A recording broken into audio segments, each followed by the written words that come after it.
know the name. C. Wells, Jamie G. Jerome, DJ 2. Facts and flavor mix, that's how the crew do. Catch us live, hit that like, don't be shy. Talking SWAC, y'all, with the jokes that fly. We ain't ducking no smoke, see us holding rank. Discussion sharp enough to make a ship sink. We got stats, we got smack all rolled in one. SWAC talk like the smoke from a loaded gun. Y'all tune in every week, it's a new vibe. Opinions clash like titans, watch the sparks collide. Here for the teams, for the sports, for the jokes you need. Cut through the noise, watch SWAC Smoke's gonna lead. No fakes, no chill, bring the truth you seek. Every Thursday night, yeah, we running the streak. Catch us live, hit that like, don't be shy. Talking SWAC, y'all, with the jokes that fly. We ain't ducking no smoke, see us holding rank. Discussion sharp enough to make a ship sink. From the court to the field, we dissect the play, breaking down the wins and losses of the day. A different crew, but the unity's tight. Facts mixed with the laughs, got you feeling alright.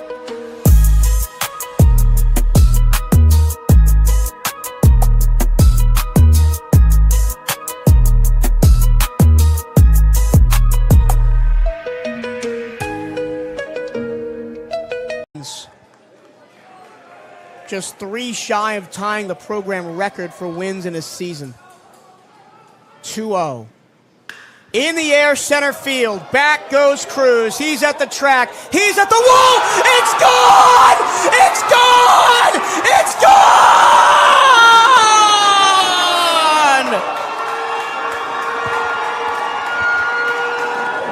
Bethune-Cookman University, your wait is over!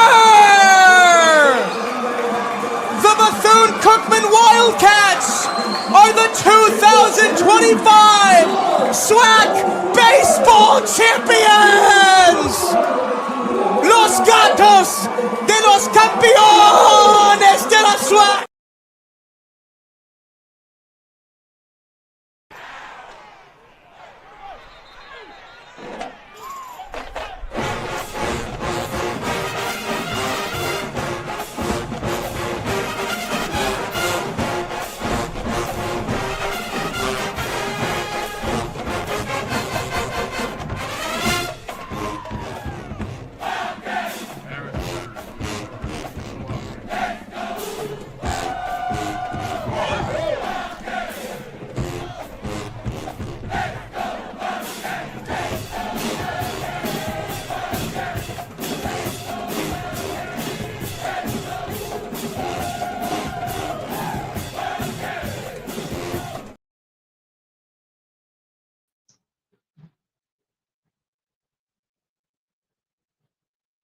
All right, everybody, what is going on, man? How y'all doing tonight? Welcome to episode number 201 of SWAC Smoke, man. We got your boy T. Wells in the house, the tour guide, and of course we got Mr.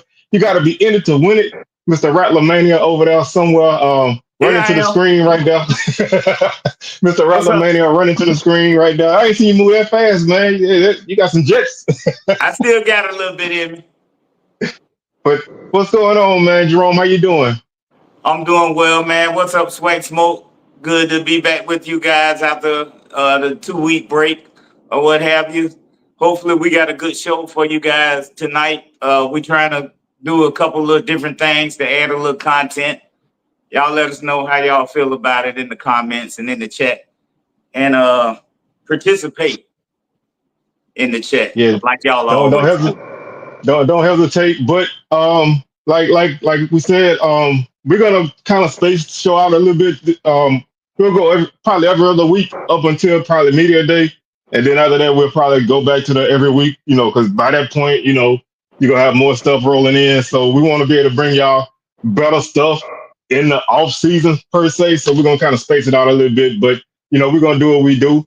Of course. We started the show off with Bethune-Cookman baseball, Los Gatos, as he said. Got it done. 2 walk-off wins in the tournament. But first and foremost, man, salute to the Cat Eye Network. I don't know how many of y'all ever watched the Cat Eye Network. I watch it a lot for basketball. Although they do go they travel, pretty well, or at least they cover the games pretty much everywhere Bethune-Cookman at. So I catch football and everything, but like my boy Emo said, that's the most excited I've ever seen him. But I have seen him a little bit more excited when they beat. Sorry about this, Jerome, but when they beat y'all on a last-second three-pointer in the last game of the season, That basketball. he went crazy in that one. So he can get excited. That's why I love excited commentators. I love guys who love what they do. And he definitely one of those people. He do a lot of this stuff by himself too. So he don't have a guy next to him or a girl. Well, sometimes in basketball he has somebody next to him, but he do a lot of it by himself. And man, he thorough. He know his stuff. And so I really enjoyed it. But what a tournament! What a tournament, man! Rattlers kind of got in a little bit of a jam, but was able to get out of it and make it to the championship. What was your thoughts on the tournament as a whole? Tournament was a good tournament. Bethune seemed to. They got caught up a little bit when they against Alabama State. I think they went into the extra innings, but they kind of walked through their side. Whereas FAMU, that second game against Grambling, they took that defeat. So they had to go through that losers bracket like we talked about in softball. And here again in softball, it caught up to them. It's hard as a fan to watch your team battle back and stay in it and then take the lead. And then, you down to like one out, a couple pitches away, and then get it snatched out your mouth like that. It's tough, but, like I said, you got to be in it to win it, So my hat's off to the Wildcats. Congratulations on their first SWAC championship. But, it's tough, but we'll live with it. That's part of being a fan, part of the fandom. Yeah, and of course, that's Bethune's first trip to the tournament since 2017. And they will be in the Tallahassee Regional playing tomorrow afternoon against Florida State. So, not a long trip for them, but, they got opportunity. That's a solid baseball team, man. If anybody, I think they played Florida State once this year, and I think they lost like 9-3 or 7-3, something like that. So it was a competitive game. And so, FSU do tend to struggle in the regional, especially in that first game. So if anybody got a chance, the Wildcats do. I had a chance to watch a lot of the tournament. I watched Southern. Every game they played, which they had two stinkers and they threw in one crazy game in there. But I thought it was a pretty good tournament, and for the most part, everybody that won was supposed to win. Wasn't really a lot of upsets. I don't really count Grambling over Pine Bluff upset because that was like a 4-5 matchup. But Grambling had one of the best days I've seen from any individual team in the tournament in a long time. They was able to score 29 runs in one day. They scored 16 against Southern, and I think 13 against FAMU or 14 against FAMU. So they were able to put the runs on the board for two straight games. Weren't able to get it out the mud the next game, but their offense really, really caught fire in that in that elimination setting. And I hadn't really seen that from somebody to do that. And I thought they put on a good show. Now the pitching got away from them against FAMU in that second game. They walked a lot of guys and walked in a lot of runs. But FAMU the kind of team you can't make them kind of mistakes against. And it worked out the way it's supposed to with the top two teams playing in the championship. You really can't ask for that. So ask for much more than that. And that, that made for a good tournament. In that last inning, FAMU shortstop, Jalen Niles, he went down the game before he was injured. So in that last inning of the Bethune game, right before that home run, I think they had an opportunity. The ball was hit to the shortstop, and he committed an error. And that potentially could have been either a double play or an out. And then that led to, how it goes in sports. When you don't make the play that you should make, it don't ever go good for you. And that's kind of what came back and bit FAMU last weekend. We see that so many times in games, man. Routine play, don't go your way. Everything fall apart after that. I mean, you can think about the '86 Red Sox. You know what I'm saying? Bill Buckner let the ball go through his legs. Next thing you know, they got a they playing in another game and they lose. You know, Maurice Alou in the National League championship. In any game, you can count on that one mistake, one error can change a game. And of course, I don't want to talk about this long, but you know, you mentioned the injury, and that led me to thinking about the guy HBCU Premier, I think it is. You know, he tried to get him a little shine off of that, and that's not what we do, man. You know, I mean, you can speculate, and you know what we do is speculation. What we do is rumors. What we do is opinion. But you got to stand on what you say, and you got to be willing to be wrong, and you can't block people when you wrong. You know what I'm saying? And Right. I almost just slipped up and said I almost slipped up and dropped the word that you ain't supposed to say on here when I say you don't block because I get a little carried away. But you don't do that, man. You know, and I think that that really can hurt you. You know what I mean? We don't. You know, we not major news networks, but to me, credibility mean a lot for what we do. And when you don't have when you waste your credibility with people, man, people gonna stop messing with you. And when you act like that, they really gonna stop messing with you because, man, if you're gonna put your foot in the fire, then you need to get burnt. If that's the case, you know, you can't run and block, man. I don't block nobody. If I do anything, I mute people. Right. And I just mute people just because sometimes, man, you know, I got family members on mute. I just I don't, like I don't unfollow nobody. I don't block nobody. You might get muted for a second. Otherwise, I might just keep you on there and just scroll past you. I can do that, but I just didn't think that was a good look. You know, I mean, you're trying to build it up like you got this breaking news, and you're gonna throw people all, you're gonna throw a Under the bus. curveball and knock. Yeah, you're gonna throw all these people under the bus, and then when it don't go right, you act like a baby. You know what I'm saying? So Right. I kind of hate that I didn't get blocked because I didn't catch on to it long enough to comment on it. I would have loved to got blocked. You know what I mean? I know some people got blocked just for association. So I'm not in the right circle, so I didn't get blocked by association. So I feel kind of bad. I need to work harder on that. But there's no place for that. You know what I mean? You can speculate all you want. You can spread rumors because we all deal in rumors and innuendo and all that stuff. That's what we do. You know, we all heard from somebody. Yeah, word on the street. You know, we heard from somebody, or sometimes we heard from somebody directly, and they like, man, don't say this shit. You know, and so you got to come on and hint about things. You know, that's how we all do. But I think everybody out in this space that's top notch, they stand on everything they say, whether they right or they wrong. And I think that's what you have to do. So you're gonna put yourself out there. You gotta be able to stand on it, man. If you can't stand on anything you say in this space, then I don't think you really is built for it. And we all been wrong. We all been wrong before. I don't want to speak too long, but one of my first videos I made, man, was that was a rumor that Cornell Manor was coming to Southern after the spring season because Coach Odoms had left. And everybody was, saying, and I was like new to this, so I wanted to hurry up and jump in there and put a video out. And I put a video out, and I got mad hits. And then turned out he wasn't even interested in the job, and he used that for a contract extension. And I was like, damn, that was one of my first mistakes.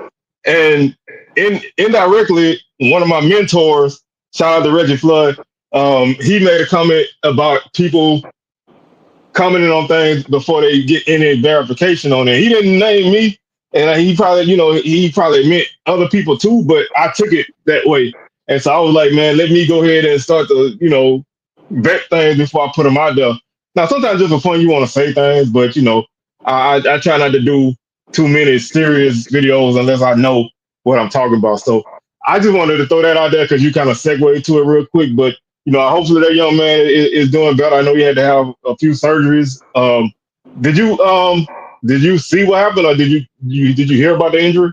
I didn't see it. I didn't see the play itself, but I heard that he broke his ankle and his tibia.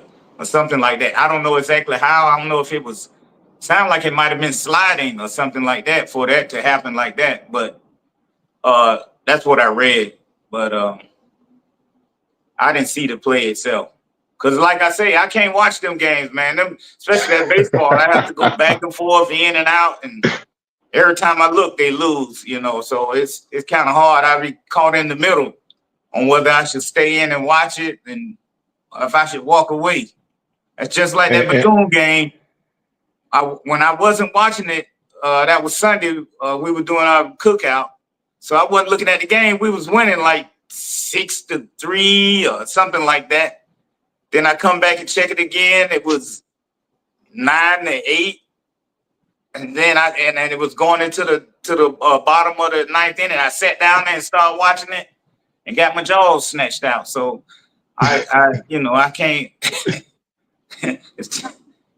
I just got that kind of luck, it seemed like, on my teams, you know. I don't know. I might have to cancel my football trip this year. I ain't gonna be.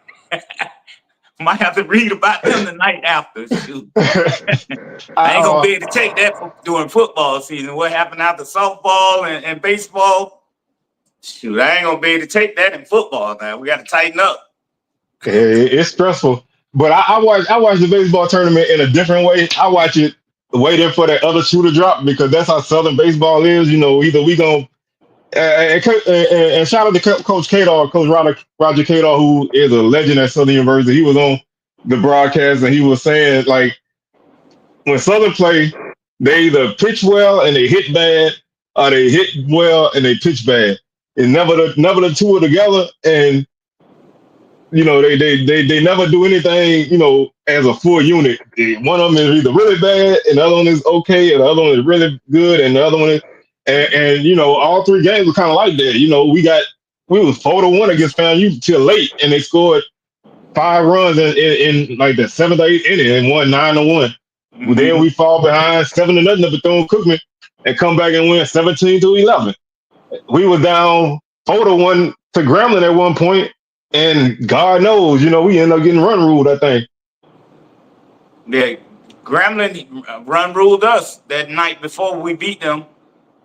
They pitching was outstanding that day. Oh yeah, they were just sharp. And yeah, Coach, one thing about Coach Kadar, man, you put a mic in front of him, you got to just, you know, you got to just get ready for him to go ahead and put it out whatever he gonna say. And ain't nobody in that booth gonna stop him from saying what he want to say. So if you know listening to the game, you barely heard in the play-by-play because he was just, you know, he was just talking, you know, like he come up with another story in between, you know, it went from in between battles to just the whole time. So it's like, you know, if you want to catch the game, then you got to kind of try to find another outlet. But you know, that's who he is, and he always been that way. But you know, it makes for a interesting outing to watch. But you know, like I said, I thought it was a good tournament, and I really enjoyed watching it. Of course, wish my team would have played better, but you know, that's been the theme for this season. So before we move forward, you got anything else on the tournament, Jerome? No, I think I'm good on the tournament. The East is dominating though. East is dominating in baseball so far.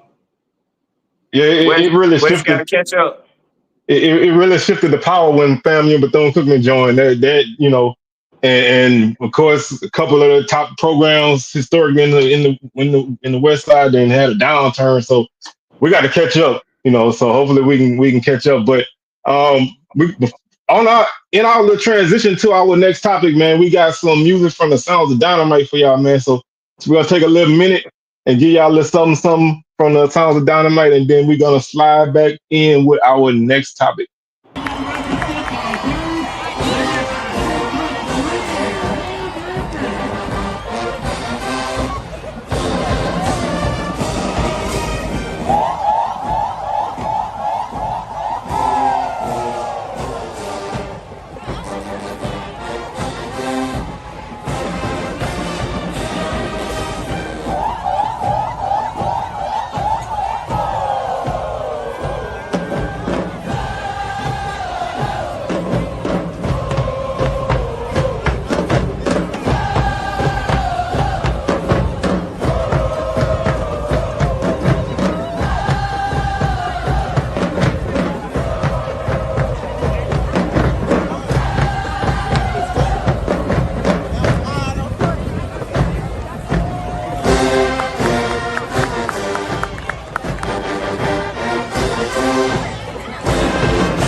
And that's the sounds of dynamite with that war chant. Of course, I see a couple of JSU people got that Israel got that look.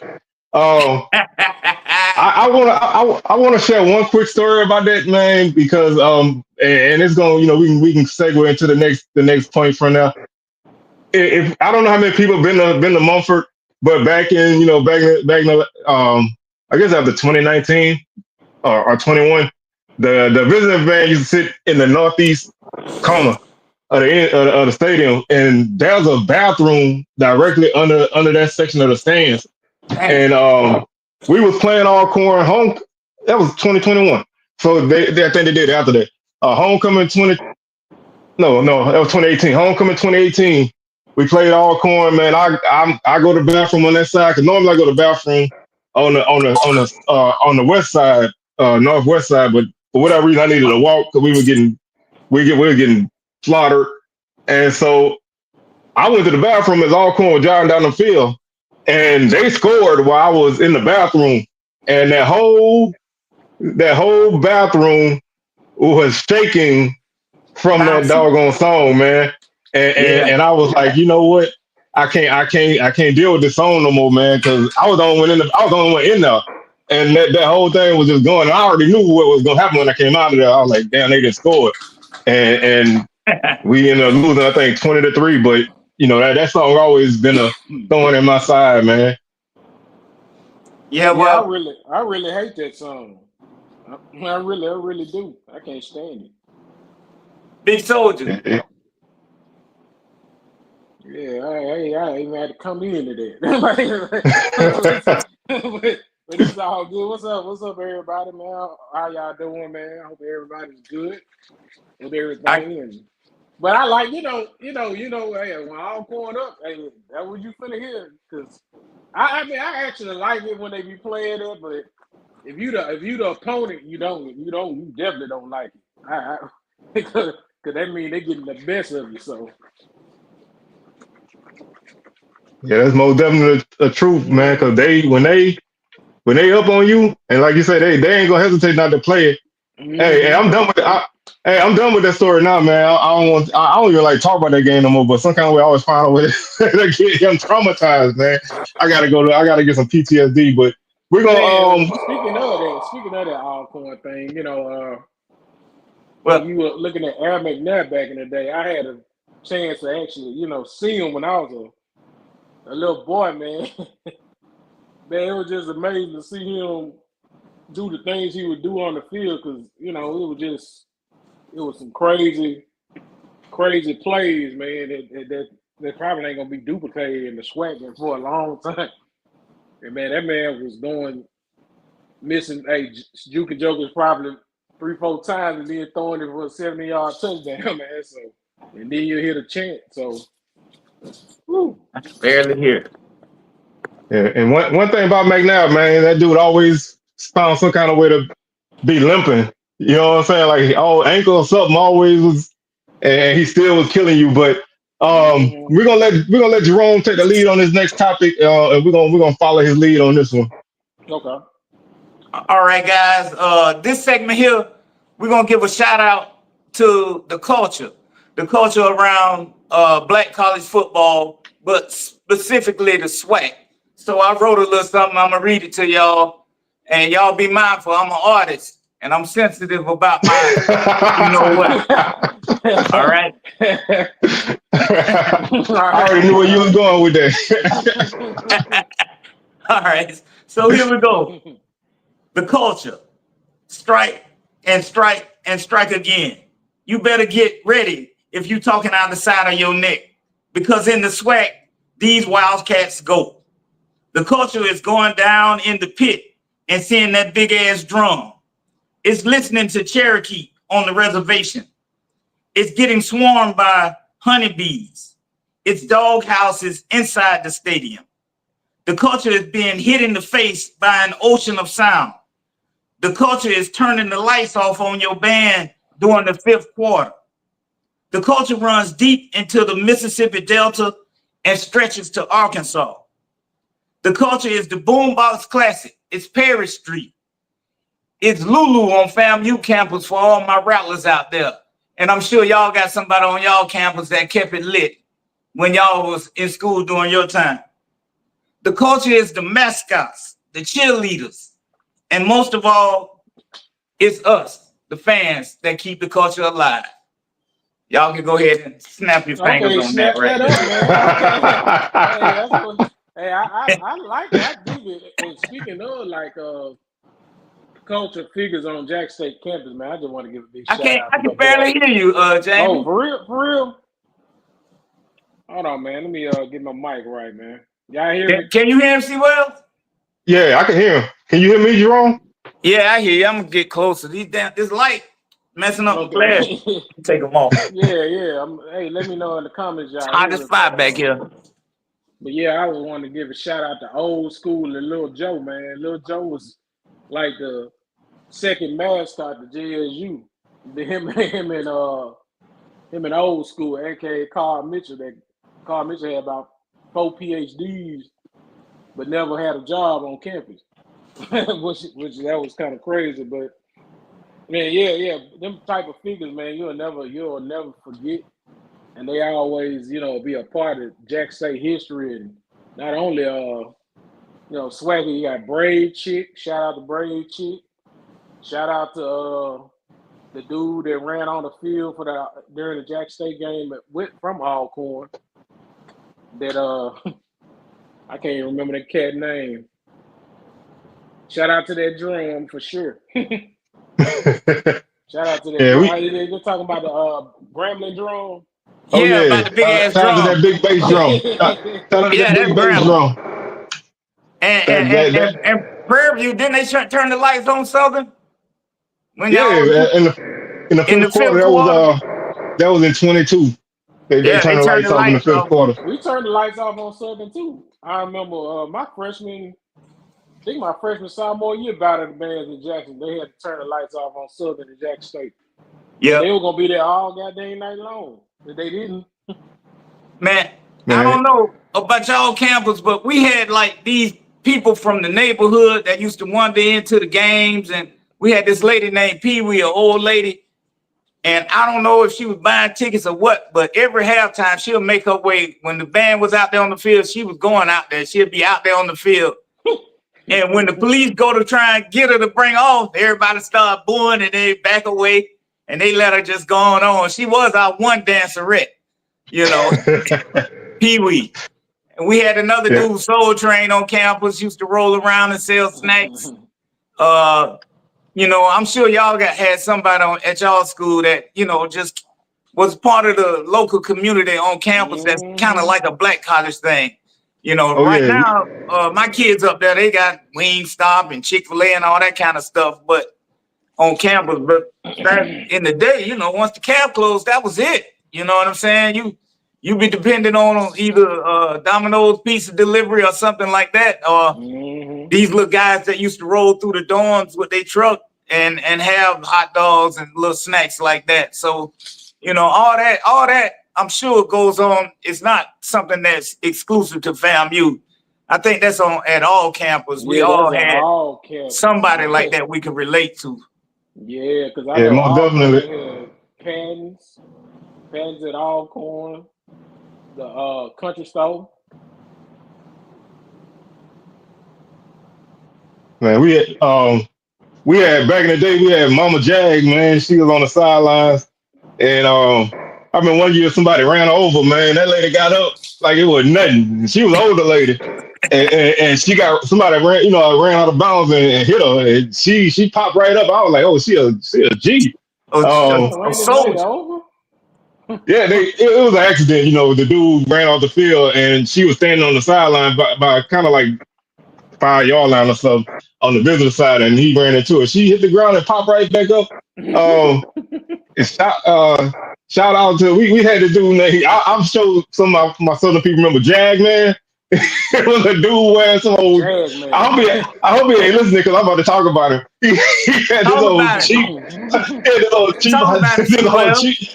this old cheap Jaguar mask on and a cape with that Jag Man wrote on the back of it with blue. He had like a shiny gold suit on. He used to stroll he used to stroll down the aisle at the stadium, man.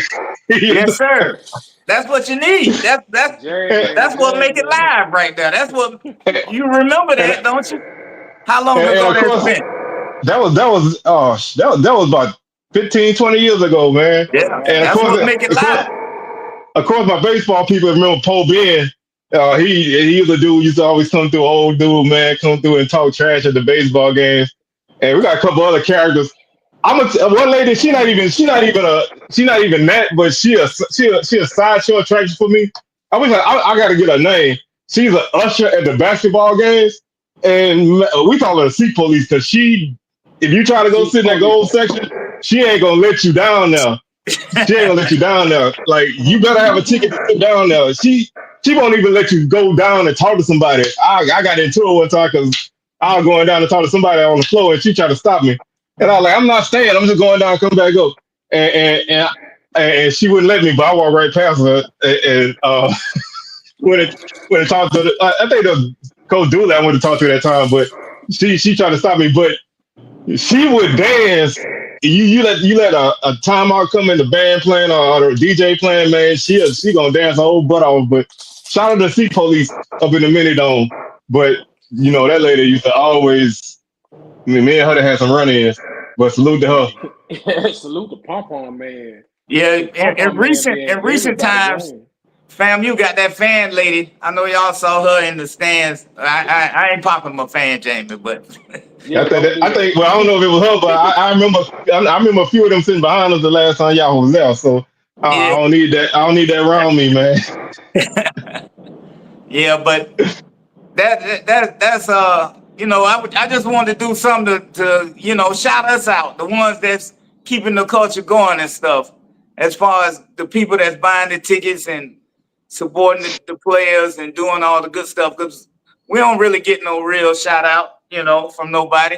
And the mascots, as hard as they work with what they be doing, entertaining us, back in the day, before we got DJs and stuff, the mascots used to be kind of the main thing along with the band as far as entertainment, Yeah. Most definitely, man. Shout out to Wavy Dave, man. I remember Wavy Dave running down the field and jumping to the goalpost, man. Salute. That was always something to see when he was little, man. Running behind him. Like that was always, even as a Southern fan, that was always something fun to see. But like you say, mascots bring a little something extra to it. And we got a couple more things we're gonna sprinkle in, and then we're gonna transition over to our next subject.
We got an official in the house. Got my white hat on. I transitioned on y'all right quick. This segment right here, we're gonna go over a little bit of the officiating. We're gonna explain some of the officiating and try and shine a little light on what the officials go through. We got a couple plays. We're gonna point out some simple things. What I have here, I got a rule book now. Y'all look at it. This is a disclaimer. I don't know if you can see it, but this is a high school rule book, and it's old. It's from 2016, which is like one of the last years that I officiated. So it's old. So the rules gonna be slightly different from college, high school, NFL, all the rules different. Same game, but different rules. So another disclaimer, if anything, the rules are going to be tighter now than they were 9 years ago or so. So I'm gonna do something simple. We're gonna start with blocking. The plays that I showed are blocking plays, and so I'm gonna read right verbatim some of this out of the rule on blocking. All right. So blocking is obstructing an opponent by contacting him with any part of the blocker's body. In blocking, a player may contact an opponent with its arms or hands, provided the technique is legal. The legal technique is as follows. Closed or cup hand technique. The elbows may be inside or outside the shoulders. The hands must be closed or cupped with the palms not facing the opponent. The forearms are extended more than 45 degrees from the body. Open hand technique. The hand shall be in advance of the elbow, which is basically out in front of them like this. And it goes on and further says inside of the frame, inside of the opponent's body, except when the opponent turns his back to the blocker during the block or after the block is committed in its charge. So basically they're saying if the defender come up and turn his back around while you blocking him, it's not you're not holding him. If he turn and puts itself in the where your arms end outside of his body frame. So C Wells, run that first play if you can for me, right quick. All right. It's a quick one. Hold on a second. It's quick and it's fast, but I'm kind of running this just so you guys can see the thought process that the officials have to go through when we have a play and we have a penalty and just the process. Go ahead, run it for him real quick, C Wells. All right, SWAC Smoke. I'm gonna run you guys through a quick tutorial as a referee. I'm the white hat down here at the bottom of the left corner of the screen. So here, my priority is to look at the quarterback. All right, tight end in motion, center snap. We got holding right here on the right tackle. That's what happens on this play. So I'm still got my eyes on the quarterback. Okay, right now I don't know what the play call is. I'm waiting to get it relayed in from my fellow officials. If you saw there, you can see 75 doing the gesture, letting you know he was the one holding. All right, so I got the play call. Here it is. Here's what we got. All right, we got holding on the offense. Number 75, 10-yard penalty, replay first down. Just giving that y'all a quick. That was a simple one and an easy one to call. Sometimes you have plays that are a little more complicated, but that's how fast you have to be on your toes to be an official. So give them some grace. All right. On that particular play, as the white hat, every official out there has a responsibility. They're looking at a particular player. So I think in college they got 8 or 9 officials out there. So pretty much everyone is being watched. As the white hat, your main focus is on the quarterback. You're looking to see, make sure you're protecting him. Nothing else really happens to him. So you don't see the holding, you don't see the pass interference. You're dependent on your fellow officials to tell you what happens on that particular play. And then, I've had officials back when I was a back judge, and I call a pass interference, and the white hat asked me, what number did you have the pass interference on? And I'd be like, oh, I can't remember. I don't know. He'll weigh that bad boy right on off. Like, you ain't had no pass interference. You know what I'm saying? So, because they depended on you. We work as a team. The officials are the third team on the field. So, the whole group, 5, 7, 9, or however many that's out there, have to all think together as one to make them plays work like that. So, go ahead, C. Wells. Run the next play. All right. All right, we all know this famous play coming up here, the kick return. Kicking game is where all the crazy stuff can happen because all the players are loose on the field. All right, we got a great return coming up here that's going to get called back for an illegal block. Initially, you can't see the block, but whenever you make these crackback or peel back blocks, you have to make it with your arms extended. You can't lower your shoulder into the guy. That's a new rule. And then him running into the end zone and doing that flip, that could have possibly been an unsportsmanlike conduct. But we got the illegal block on the receiving team. Number 11, 10-yard penalty enforced from the spot of the foul. There's a block right there. All right. On that particular play, you know, we were saying when it initially happened, he didn't have no effect on the play or anything like that. But that is a player safety situation. Now, had he done, like I said earlier, when I was reading about extending his arms out in front of him with the palm of his hands out like that and pushed the dude like that, chances are he wouldn't have called that play. But it falls under defensive player. So I'm gonna read that to you. I'll read that rule to you. The defensive player who shall be protected from unnecessary roughness. Yes, defensive players are especially vulnerable to potential injury. Game officials must diligently observe all action and watch for contact against players who are deemed defenseless. Examples are, but not limited to, a quarterback moving down the line of scrimmage who is handed or pitched the ball off to a teammate, then makes no attempt to further enter the play, a kicker who's in the act of kicking, and or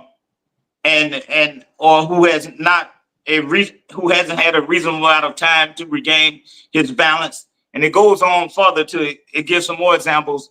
So I'm gonna skip on down to the one that we just saw on that one there. A player who receives a blindside block. That's the blindside block where he leaned into his shoulders into the guy. So as an official, it's always hard because you know you're going to be calling back a touchdown in that particular instance. And you know the chances are the stadium didn't see that block, and so they're going to be riding you. But you got to do the right thing and make the call. So that's my little segment on the officials right now. If y'all got any questions, I'll ask them, put them in the chat or whatever. But I got one. Go ahead. And this one kind of go with what you were saying about a defenseless player, especially a kicker. How do y'all determine when a guy is actually is flopping? You know what I'm saying? Because sometimes those guys don't get hit. You know, they might get touched or ran by, and they fall like they got blasted. How do you determine if a guy is being legit or if he kind of trying to sell it? Sometimes you, like I say, on the field, you don't see everything. But most of the time, the officials, we got that extra eye in the sky on the clock. And so that guy on the clock, I might not need to be saying this, but we'll communicate with each other. And you'll say, who saw that? Did anybody see anything? Did anybody see that? This, that, or third? And typically, the guy up on the clock sitting up there, he'll talk down and say, yeah, he did clean him up, or no, he kind of flopped like that. That's kind of a little cheat code what officials use. Now, if y'all see Jerome disappear, I said if you end up disappearing, we know that the head refs came and snatched you for putting out too much information. So. Man, I tell you. Hey, it could be all different now. Right? It's been a long time since I officiated. Could be different now, but I'm just saying how we used to do. I don't know how this new generation does it, I still think that was BS on that play, man. Because they call roughing. Yeah, that's just a safety issue. Yeah, that's just a safety issue. I don't know if y'all remember when Warren Sapp cracked back it was a Green Bay Packer offensive lineman at the end of a football. Oh yeah, I remember that. Warren Sapp cracked back and picked him up off his feet, and he landed like his whole legs and stuff was in there. He landed on his shoulder and cracked his hip or something crazy like that. You know what I'm saying? And that was, ever since then, that's been one of the reasons why they came up with that crackback blocking rule or what have you, and that particular block was on the interception. It really was unnecessary, but Sapp grew up in the, keep your head on the swivel era. So But ever since then, it's shined a point of emphasis on it, you know. And now at this point, at this age, that stuff I was talking was in 2016. Those kids was in youth ball and high school ball by then. Now these kids that were getting taught how to tackle and not to spear and lead with your helmet, they done graduated on. They in college and in the pros now. That's why, you know, the game, the hits and things are kind of, I guess we say, toning down a little bit. But these generations of players have been taught this from a young age about this spearing and leading with your head, even though it's still happening though. But yeah, I feel like those two. I think more so that celebration was the one that triggered a flag anyway, more so than anything. And he probably didn't flip in the end zone. Do you think he would have got away with it? The flipping to the end zone. Mm-hmm. They didn't call that, but that's a rule. It could be taunting. It's just like the throwing up the deuces or whatever when you're going into the end zone back on a player. And if I remember right, if they call it, the penalty is wherever you throw them deuces up or whatever. That's where you're going to want the penalty off from. So if you do that before you get into the end zone, then the score won't count. But if you do it kind of like celebrate after you get into the end zone, then it's a dead ball foul, and it'll be enforced after. It's something that happened after the play. I want to ask you Wells a question. It's not like these players and don't know this kind of stuff though, bro. They've been like I say, they've been told this stuff since back then in high school. They've been growing up with it in youth league, and all these teams doing those scrimmages, they have officials come out to those practices and sit down and talk to them. And every year they have a point of emphasis that they go over with the coaches and the players on what they're going to be looking for. You know, we're going to be calling pass interference heavy this year, or, you know, it's a point of emphasis to take the blind side block out or something like that. So it's communicated to the players and the coaches pretty much this time of year and during the spring season. But, you know, I guess you get caught in the heat of moment and things happen. Yeah, because I want to ask Wells this question, because I remember when Willie Quinn, when he ran that kickoff back. When he ran that kickoff back, I think he did it in the vet, and they threw a flag because he chunked the deuces toward Jack Stacy. Yeah, or something. Because he was just so petty though. He had just ran a punt back for a touchdown. Yeah. And so I was thinking the same thing when he was talking about that. That play actually crossed my mind because I was sitting on obviously on the other side watching him run that kickback, and he looked back at the dude and he threw the deuce and the flag flew and the touchdown came back.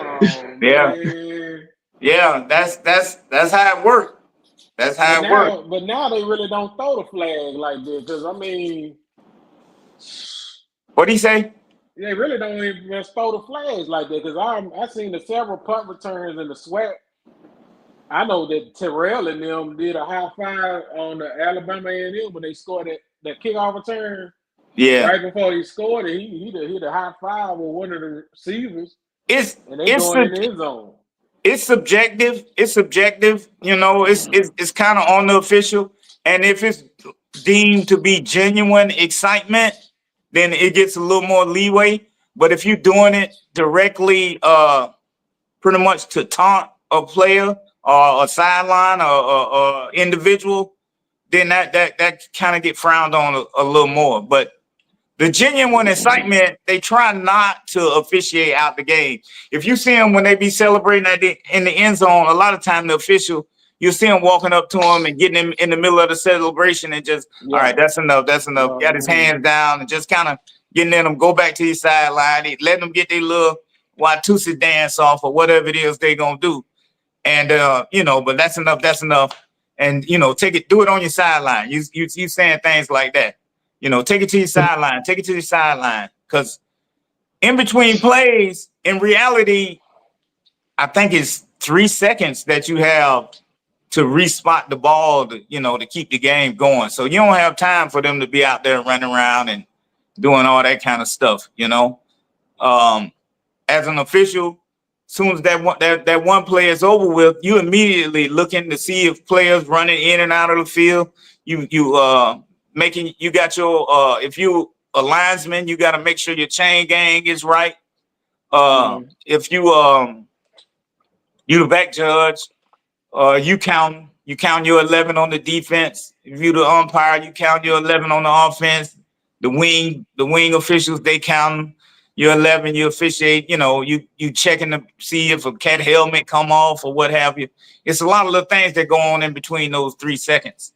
But it all work in unison, and that's why it kind of helped to have crews that work together. And when we have them all-star crews, you kind of get that unbalanced stuff, some of them weird calls, because they don't really trust each other. What's the most savage the most savage celebration have y'all seen in the SWAC though? When it comes to these celebrations, when JSU mascot ran in the end zone. Didn't he get a flag? Yeah, he got a flag. Yeah, he did. Yeah, I should have put that on there. I should have put that on that reel up there in the thing. But that was self-explanatory right there. I will say, recent memory, but it was 2023. Darren Morris from Sutton did a backflip in the Bayou Classic in the end zone. That was cold. Did they get him? Did they flag him? No, they didn't flag him. Nah. Yeah.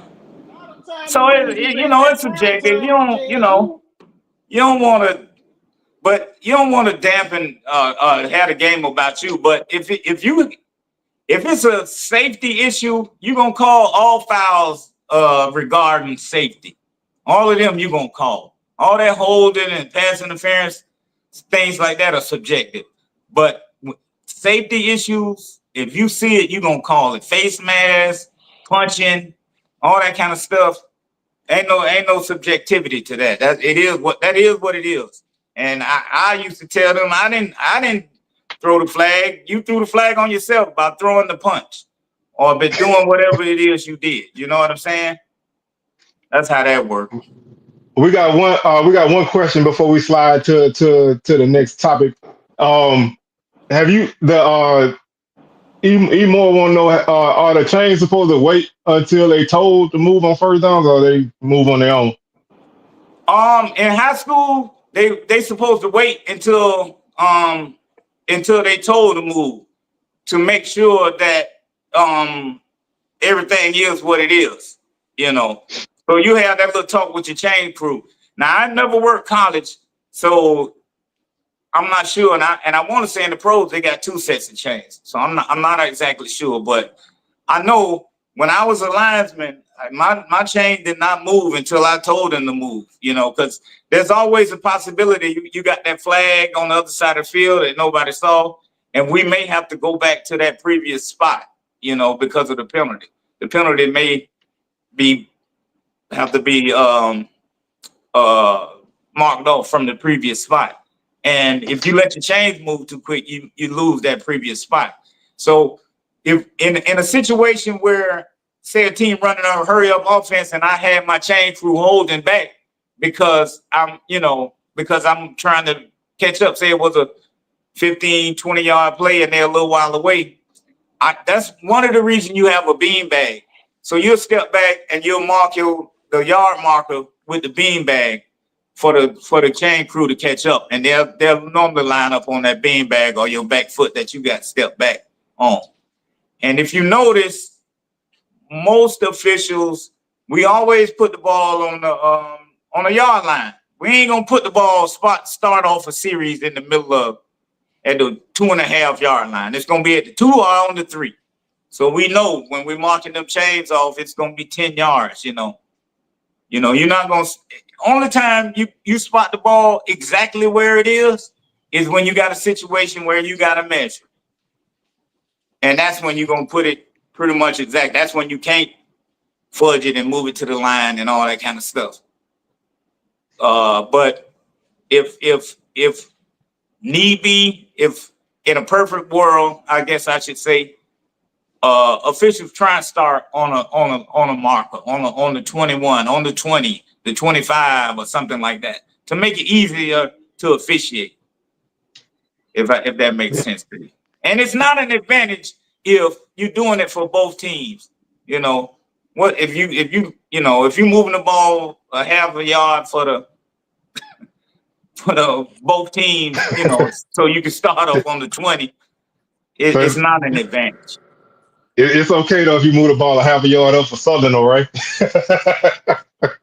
If you starting off the series,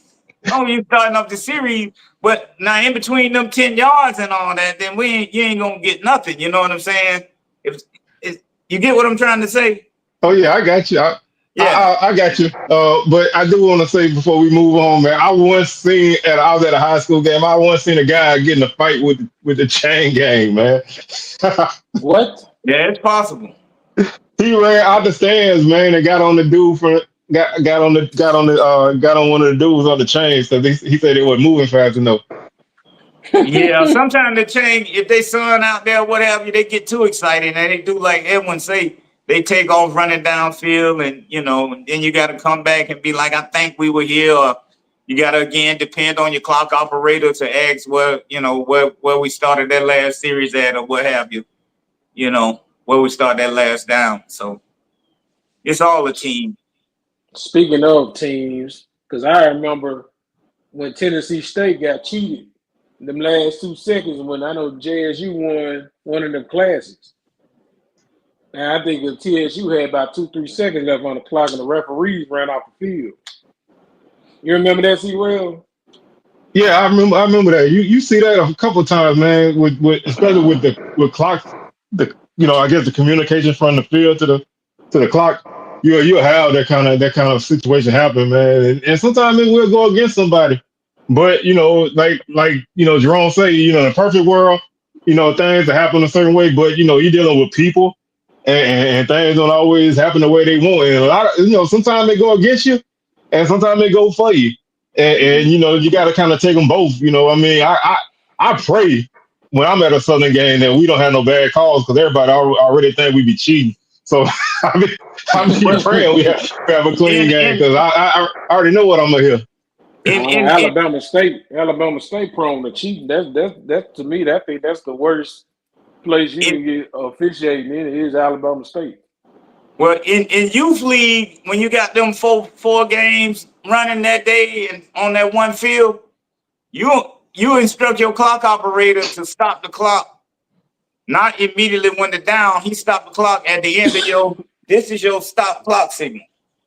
2 times with your hands waving above your head like that. So he stopped the clock like this. This is a little inside knowledge. It's 1001, 1002. That's typically then the clock is stopped. And if you get down, don't nobody want to officiate no play with 1 point something seconds on a football field. It kind of just run on. It kind of run out because you got the relay going back up to the clock operator and stuff like that. But I'm sure you all have seen times where they put seconds back on the clock at a football game. They've done that. Oh yeah, I've seen put them on. I've seen them run it take off. them off. It's worse in basketball though because you got so many stoppages, the ball going out of bounds. And you're trying to figure out, if somebody touched it, you know what I'm saying? And then you gotta not only do you gotta figure out the possession, but then you gotta figure out when the ball went out and when it got touched. And they be going back and forth. And sometimes, like I said, I always try not to make a call, an issue in a game for us. But I've seen games where the clock didn't start when it was supposed to, or they slipped off a couple of seconds here and there, and you end up losing the game. But that I never feel like that's the reason why you lose because you had a whole game to do what you needed to do. But I know a lot of time that can rub people the wrong way. But I want to take these last few minutes before we get up out of here to touch on one last thing, and that's going to be and I want this for you guys in the chat and y'all on the show. Let's early. You don't have to stand on it right now, but early. SWAC Offensive Player of the Year and SWAC Defensive Player of the Year. I'm gonna give you the media day to come up with one to stand on. You if you want to stand on this one now, you can stand on it. But I'm gonna give you the media day after media day to have that official one. But Ooh, that's gonna be kind of tough right there. See, where there's so many pieces moving around and people leaving, and Well, man, that's gonna be kind of rough. But my early thing, I think it's gonna be. I think you got to give it to Nate Rembert for Offensive Player of the Year, and I think I will stand on that one.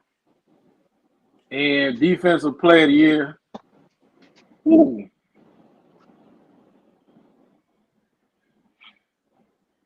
man, it could be anybody, honestly. I, I'm gonna go with my front runners for offensive player of the year. My front runners are the Jackson State quarterback, whichever one it happened to end up being. If they have a great season, it's gonna be because of the quarterback. Uh, it can be a FAMU running back. If they have a great season, I believe it's gonna be because of running back. Um, and then after that, if Alabama State find a quarterback that if bodies play and can take them and do what Alabama State need, or whoever they get at quarterback can take them over the top, chances are that dude there will be the offensive player of the year. Defense, the front runner is your boy, Steve Wells, Kelby Gibbons is his last name. yeah, Yeah, that's the front runner for me. yeah, I you can know, I can dig that. I can get with that. defensively, for me, like I say, I already watched the kid play going on his fourth year, and he had a great season last year, and I think he in a position to have an even better season this year to put on a little bit more weight. He a little bit more physical. Still got his speed, and like I said, coming into the season, I think he the guy to get it. Now, if he gonna win it at the end, I mean, he gonna have to put up some great numbers, because somebody can always come out of nowhere. But I appreciate I got him now, and offense is a little bit more up and down, but I do, SWAC love quarterbacks. So if I'm going with the SWAC route, I'm going with, provided he stay consistent, I'm going with Jacoby and Morgan. That's why I don't think a receiver going to win it, because if Rimmer put up good numbers, that they're going to get a credit to Morgan. You know what I'm saying? So the quarterback will always overshadow everybody. You look at Giovanni Gibson. He got a lot of numbers, but people still were talking about Mekhi Higgins. You know what I'm saying? But the quarterback always gonna get the love. But I'm gonna throw a name out that a lot of people ain't gonna say, and I do it every year. And running backs don't really get that love, but Jacorian Sewell from Alcorn, he's the guy this year. No, Xavier Vaughn to run the ball 20 times on side of him. Kid almost had close to 800, 900 yards last year, splitting carries with his quarterback. They're gonna feature him a lot. And a guy like that got a good opportunity, but like I said, it's a quarterback award in the SWAC, so I'm gonna go with Morgan early. And then if Prairie View have a good year, if Prairie View with all the hype that they have are building up around them, so their players gonna get a little extra boost. I'm thinking, if they have a player that's outstanding, he might spotlight up into one of these offensive or defensive players of the year. I'm gonna tell If you, the I SWAC got a have that wild stuff. card. What you say, Who you Jamie? got? I got a wild card for Offensive Player of the Year. I got to go down and give my boy Woody some love with Dennis Palmer, man, because Dennis Oh, Palmer he put up gone, some man. numbers too. Oh, he gone. He gone. That would have been my vote, man. But he went in the portal, man. That would have been my vote. But if you wanna say a Bethune Cook, man, I think Cam Ransom got a decent chance. He was a solid Yeah, I quarterback, was man. just thinking, yeah, The Cam kid Ransom, not he got a flashy, chance. but if their offense can be more consistent. Now he lost a lot of his weapons, so I don't know, but he's a solid quarterback. He don't really turn the ball over a lot.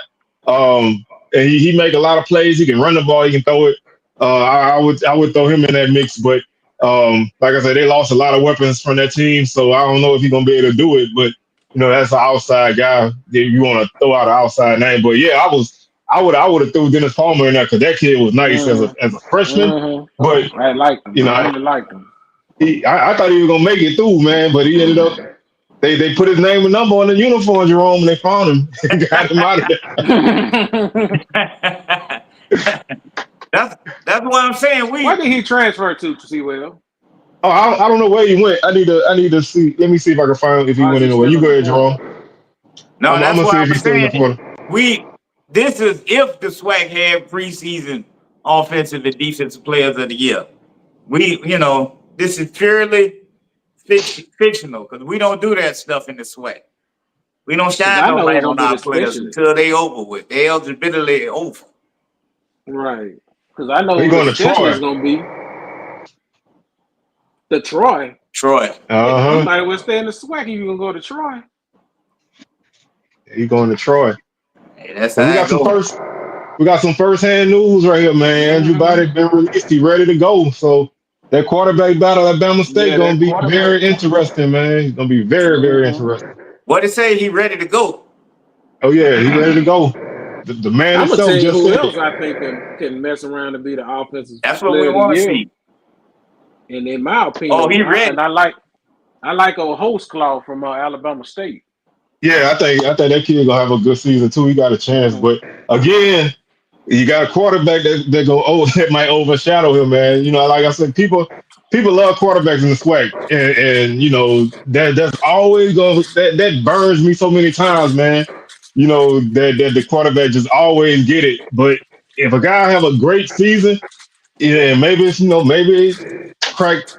I really just got burned because Ladarius Owens, he ran for almost 1,300 yards and didn't win Player of the Year. Yeah. So Musa won it that year, right? Yeah.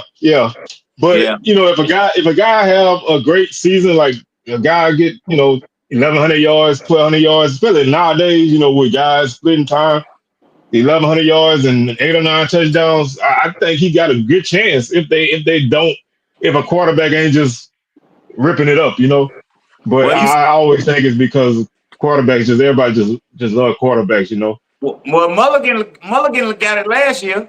Yeah, and I've been pushing for that for like 2 years, so I'm glad he finally got it, man. Yeah. So, but there we go. We'll see. But like you said, it's too early, really. Shoot, they still bringing in players and stuff.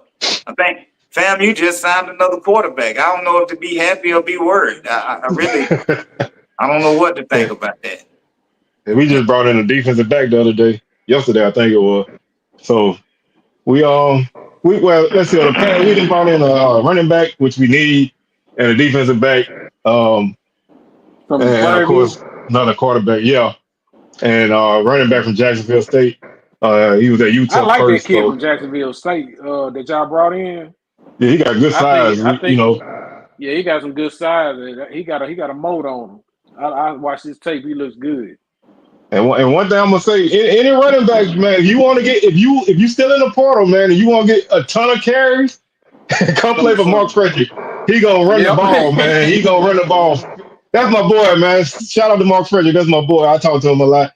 But he gonna run the ball. He ain't gonna be shy about running the ball. So think about his backfield at Prairie View one year, man. He had Caleb Johnson and Amar Antoine and a couple other backs they had back there, and they ran the ball like 50 times a game.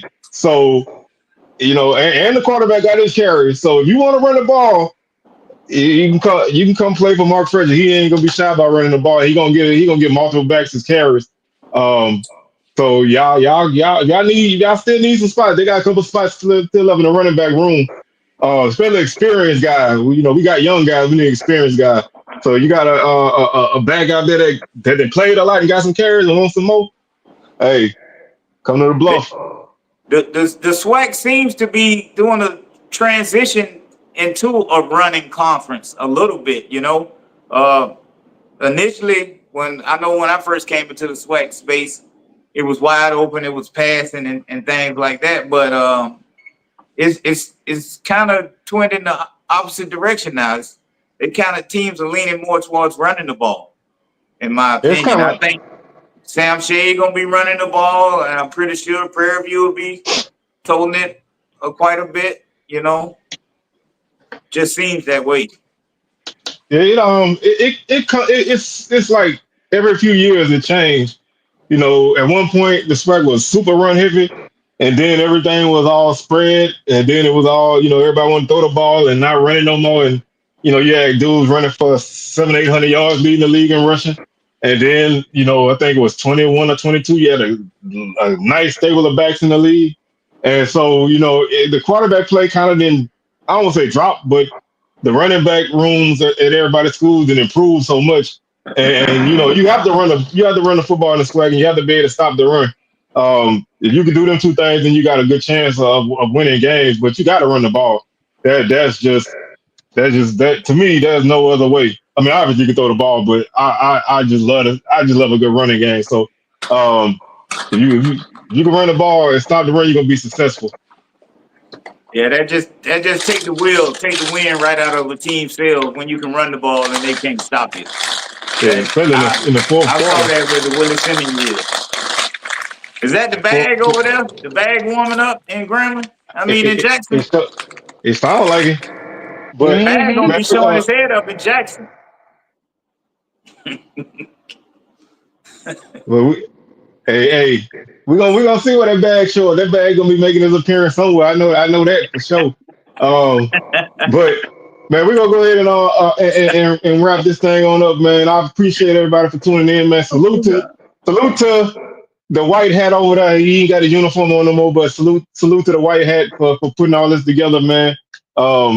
Nice little thing. We're gonna try to do more segments like this moving forward. So if y'all got any suggestions, y'all always can feel free to hit us up and let us know. I But got a suggestion. I definitely got a suggestion when they I want to do a segment on who got the best football poster. Like the schedule posters. Who has the best one in the SWAC? If we can find all the images for all the football teams, like who has the best schedule poster in the SWAC? well, we can start to work on that. Maybe we'll try to bring that for the next one. So We'll look into it. yeah, we'll work on that. So with that being said, man, we'll get on up out of here. Y'all enjoy y'all evening, and we'll catch y'all not next week, but we'll catch y'all the week after because we're gonna try to go every other week. So we'll catch y'all on the next episode of SWAC Smoke. We out of here.